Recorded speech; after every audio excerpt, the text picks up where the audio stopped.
Does it hurt yet? I hope it does. I hope it hurts like hell.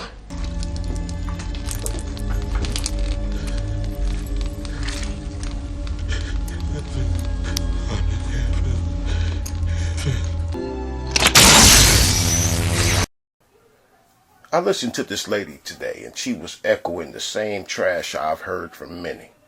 But I'm not going to bother with her. I'll use something else. Now, the first and the second clip I'm going to play is from this dude named Bakari. And these will be from two separate live streams. One of the clips he's by himself, and another he's hosting on a panel with a dude named Kamasi. We call ourselves shaming somebody that's a racist.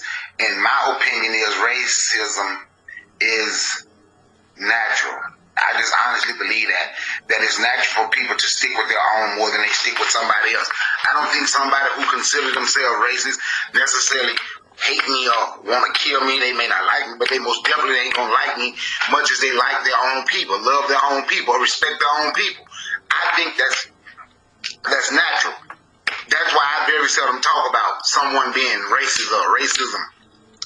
Because I think the people who talk about not being racist, and nobody should be racist, they're the people that's at the very bottom. That's black people. We're at the bottom economically, socially, politically. Look how they treat us in the streets.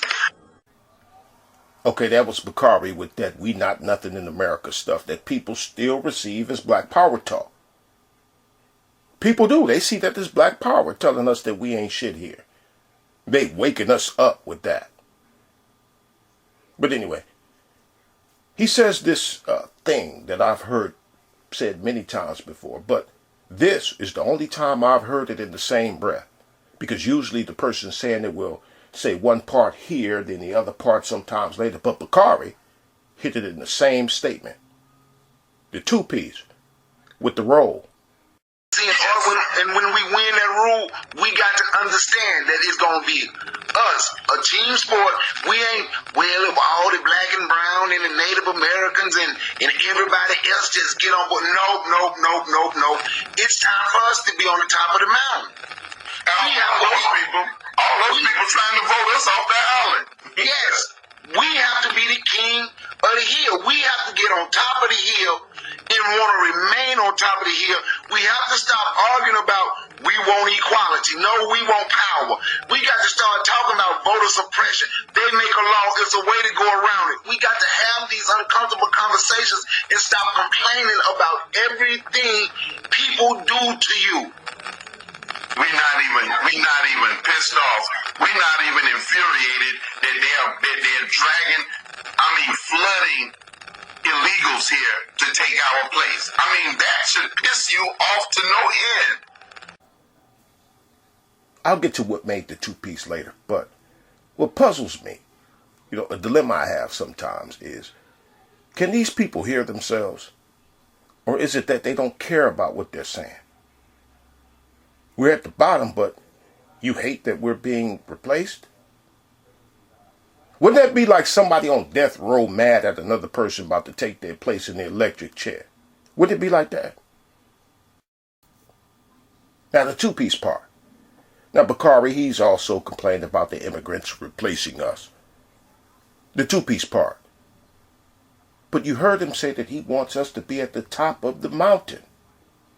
So I'm thinking if the aim was truly the top, then why are you upset at a new bottom being installed? Wonder why? It's because that mountaintop stuff is nothing more, nothing less than some more of that artificial black power talking. And I've been talking about this for some years now, where it makes absolutely no sense to me for people to be on here complaining about being replaced as America's nothings. That's how they describe us. That's nothing here. We at the bottom, everybody doing good but us, all these other races of people doing so great.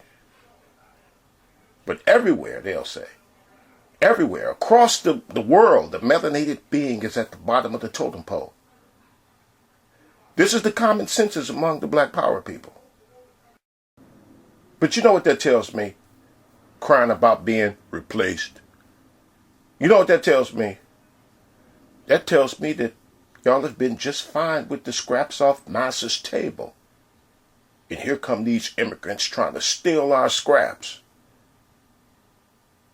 And pardon the massive part, I use that because, that's how they describe us as slaves. That's how they describe us. But that sounds absolutely crazy to me, because if we're already at the bottom, what would we be missing out on if we get replaced? Don't agree with Yvette Carnell. I don't agree with everything Yvette Carnell says either. I don't. For her, Tone Talks, Tariq Nasheed are spot on.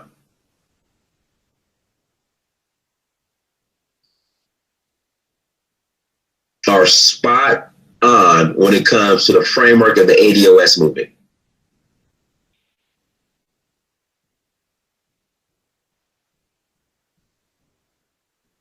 These immigrants come over here, have access to our benefits that we died for, and then turn around and shit on us. That was Dynast right there. His name Dynast. He goes by the channel name Search for Yuru. Talking about our benefits. Another one who describes us as slaves, and we're at the bottom of America, and America is not even our country, he says, and we need to go back to Africa. Yeah, he wanted them, we need to go back to African Negroes. But on here talking about how we have some benefits that's being stolen from us. I'll be telling y'all about people who I describe as spirits of disorder. These people like the bottom of the barrel description of us. They like it. I tell y'all all the time that they view us as beneath them, just like that military dude who said dude's brown skin was disturbing the serenity of the surroundings. I tell y'all that there's a reason that they be saying that we was better off under Jim Crow and we had stronger family structures during slavery.